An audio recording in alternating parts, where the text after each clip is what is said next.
আসসালামু আলাইকুম, কেমন আছো তোমরা? এই তো নিয়ে আসলাম একটা ভিডিও।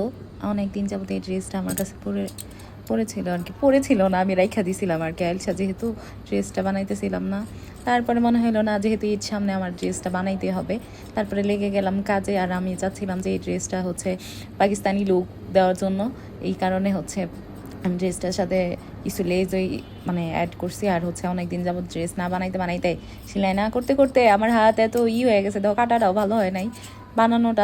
বানানোর পরে আলহামদুলিল্লাহ ভালোই লাগতেছিল, কিন্তু ভাই আমি সব বুইলা গেছি কেমনি কী করা লাগে।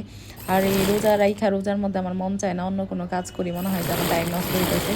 যাই হোক, তার মধ্যেও আমি হচ্ছে একটু একটু করে সময় বের করে 2 দিনের মধ্যে 2 দিন ড্রেসটা শেষ করছি। কারণ একদিনে যদি বানাইতে যাই একটা দিনের অনেকটুকু সময় নষ্ট হবে, যার কারণে আমি 2 দিনের ড্রেসটা বানিয়েছি। আর হাতের মধ্যে এই যে লেস লাগিয়ে নিচ্ছি। আর আমি এখানে একটা পট্টি ইউজ করছি যাতে লেসটা বোঝা না যায়, সুন্দর লাগে আর কি। আর এই তো হচ্ছে গলার মধ্যে একটু ডিজাইন করে নিতেছিলাম। আমি এই ডিজাইনগুলো আর মানে কখনো করি নাই, ফার্স্ট টাইম করতেছিলাম, তার জন্য হয়তো বা তেমন একটা ভালো হয় নাই।